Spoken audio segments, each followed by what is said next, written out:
एक ओंकार सतनाम। एक अंधेरी रात,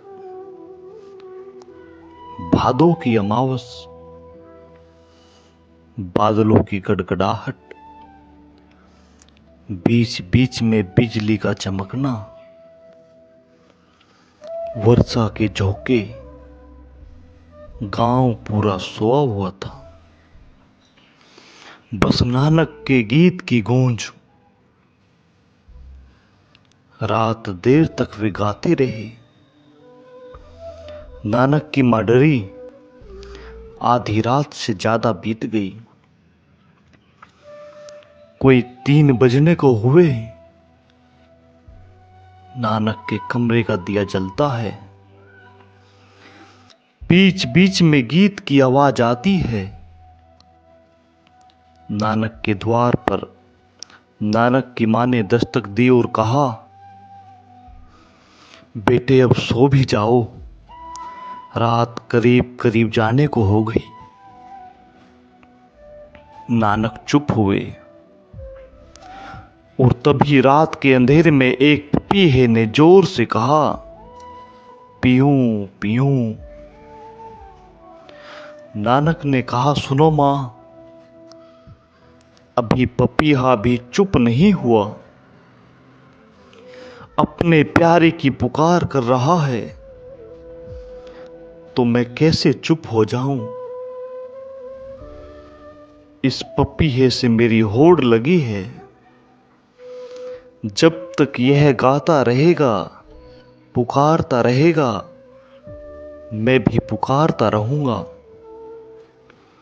और इसका प्यारा तो बहुत पास है, मेरा प्यारा तो बहुत दूर है। जन्मों जन्मों गाता रहूं तो ही उस तक पहुंच सकूंगा। रात और दिन का हिसाब नहीं रखा जा सकता। नानक ने फिर गाना शुरू कर दिया। नानक ने परमात्मा को गा गा कर पाया। गीतों से पटा है नानक का मार्ग। इसलिए नानक की खोज बड़ी भिन्न है। पहली बात समझ लेनी जरूरी है कि नानक ने योग नहीं किया, तप नहीं किया, ध्यान नहीं किया। नानक ने सिर्फ गाया और गा कर ही पा लिया। लेकिन गाया उन्होंने इतने पूरे प्राण से कि गीत ही ध्यान हो गया, गीत ही योग बन गया, गीत ही तप हो गया। जब भी कोई समग्र प्राण से किसी भी कृत्य को करता है, वही कृत्य मार्ग बन जाता है। तुम ध्यान भी करो अधूरा अधूरा तो भी न पहुंच पाओगे। तुम पूरा पूरा पूरे हृदय से, तुम्हारी सारी समग्रता से एक गीत भी गा दो, एक नृत्य भी कर लो, तो भी तुम पहुंच जाओगे। क्या तुम करते हो?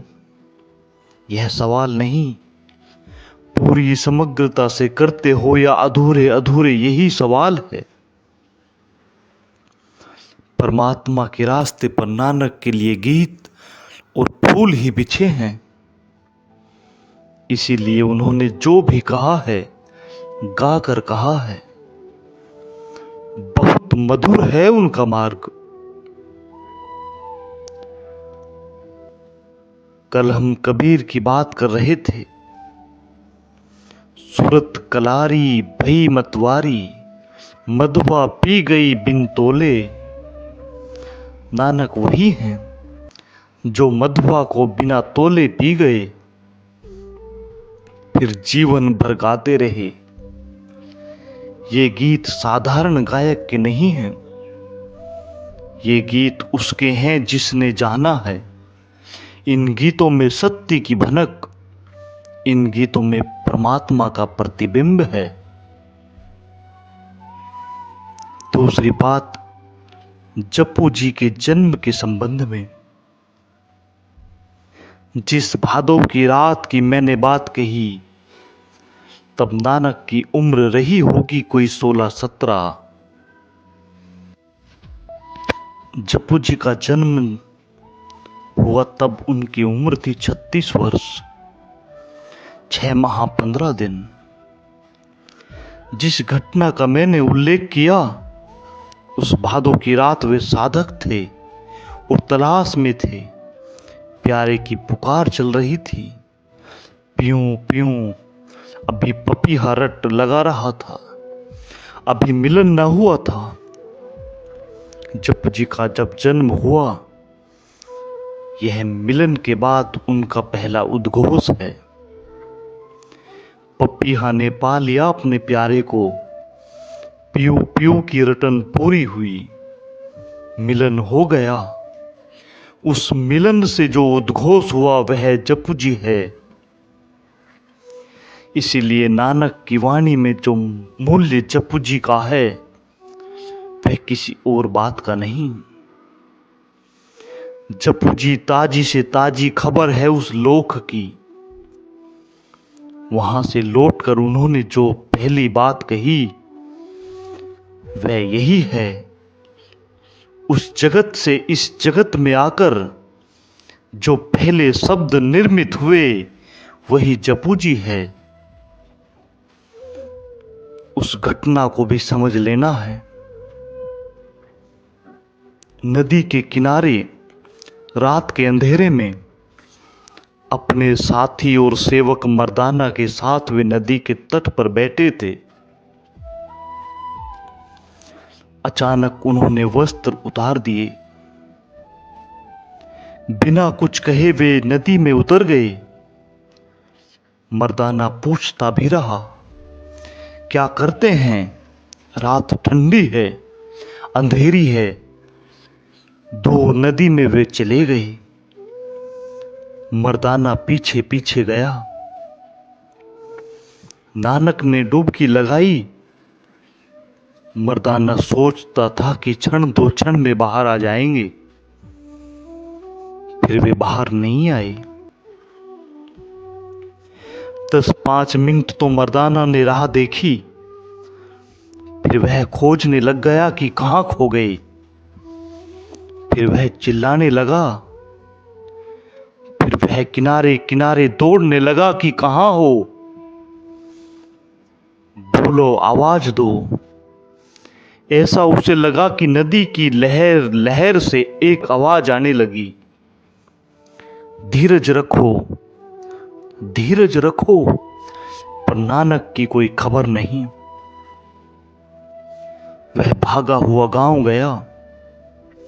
आधी रात लोगों को जगा दिया। भीड़ इकट्ठी हो गई। नानक को सभी लोग प्यार करते थे। सभी को नानक में दिखाई पड़ती थी कुछ होने की संभावना। नानक की मौजूदगी में सभी को सुगंध प्रतीत होती थी। फूल अभी खिला नहीं था, पर कली भी तो गंध देती है। सारा गांव रोने लगा। भीड़ इकट्ठी हो गई। सारी नदी तलाश डाली। इस कोने से उस कोने लोग भागने दौड़ने लगे, लेकिन कोई पता ना चला। 3 दिन बीत गए। लोगों ने मान ही लिया कि नानक का कोई जानवर खा गया। डूब गए, बह गए, किसी खाई खंड में उलझ गए। मान ही लिया कि मर गए नानक। रोना पीटना हो गया। घर के लोगों ने भी समझ लिया कि अब लौटने का कोई उपाय न रहा। और तीसरे दिन रात अचानक नानक नदी से प्रकट हुए। जब वे नदी से प्रकट हुए तो जप्पू जी उनका पहला वचन है। यह घोषणा उन्होंने की, कहानी ऐसी है, कहता हूं कहानी, कहानी का मतलब होता है जो सच भी है और सच नहीं भी। सच इसलिए कि वह खबर देती है सच्चाई की, और सच इसलिए नहीं कि वह कहानी है और प्रतीकों में खबर देती है। और जितनी गहरी बात कहनी हो उतनी ही प्रतीकों की खोज करनी पड़ती है। नानक जब 3 दिन के लिए खो गए नदी में, तो कहानी है कि वे प्रकट हुए परमात्मा के द्वार में।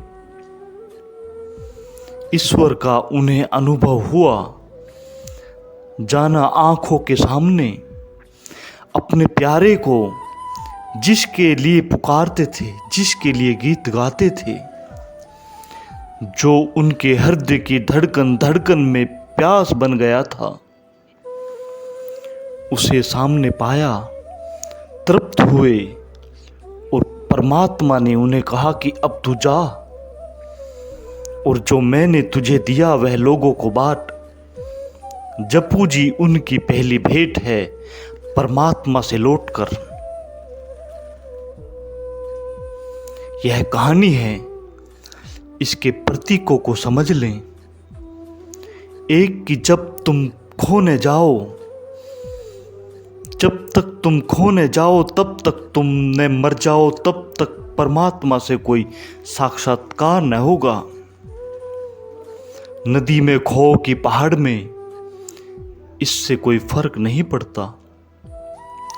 लेकिन तुम नहीं बचनी चाहिए, तुम्हारा खो जाना ही उसका होना है। तुम जब तक भी हो तभी तक वह न हो पाएगा। तुम ही अड़चन हो, तुम ही दीवार हो। तो यह जो नदी में खो जाने की कहानी है, तुम्हें भी खो जाना पड़ेगा, तुम्हें भी डूब जाना पड़ेगा। 3 दिन लगते हैं। इसीलिए तो हम जब आदमी मर जाता है तो तीसरा मनाते हैं। तीसरा हम इसलिए मनाते हैं कि मरने की घटना पूरी होने में 3 दिन लग जाते हैं। उतना समय जरूरी है। अहंकार मरता है, एकदम से नहीं, कम से कम 3 दिन लेता है। इसीलिए कहानी में 3 दिन हैं कि नानक 3 दिन नदी में खोए रहे। अहंकार पूरा गल गया, मर गया, और पास पड़ोस, मित्रों, प्रियजनों, परिवार के लोगों को तो अहंकार ही दिखाई पड़ता है। तुम्हारी आत्मा तो दिखाई नहीं पड़ती। इसीलिए उन्होंने तो समझा कि नानक मर गए। जब भी कोई सन्यासी होता है तो घर के लोग समझ लेते हैं मर गया। जब भी कोई उसकी खोज में जाता है घर के लोग मान लेते हैं खत्म हुआ, क्योंकि अब यह वह नहीं तो रहा। टूट गई पुरानी श्रृंखला, अतीत मिट गया, अब नया हुआ।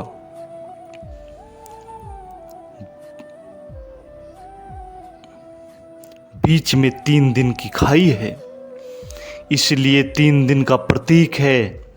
3 दिन बाद नानक लौट आए। जो भी खोता है वह लौट आता है, लेकिन नया होकर लौटता है। जो भी जाता है उस मार्ग पर वापस आता है, लेकिन जा रहा था तब प्यासा था, आता है तब दानी होकर आता है। जाता था तब भिखारी था, आता है तब सम्राट होकर आता है। जो भी परमात्मा में लीन होता है जाते समय भिक्षा पात्र होता है, लौटते समय अपरंपार संपदा होती है। बांटने को जपू जी पहली भेंट है। अहंकार तुम्हारी आंख में पड़ी हुई कंकड़ी है, उसके हटते ही परमात्मा प्रकट हो जाता है। परमात्मा प्रकट ही था, तुम मौजूद न थे। नानक मिटे, परमात्मा प्रकट हो गया। जैसे ही परमात्मा प्रकट हो जाता है तुम भी परमात्मा हो गए, क्योंकि उसके अतिरिक्त और कुछ भी नहीं है। नानक लौटे परमात्मा होकर लौटे। फिर उन्होंने जो भी कहा, एक एक शब्द बहुमूल्य है। फिर उस एक एक शब्द को हम कोई भी कीमत दें तो भी कीमत छोटी पड़ेगी। फिर एक एक वचन शब्द वेद वचन है।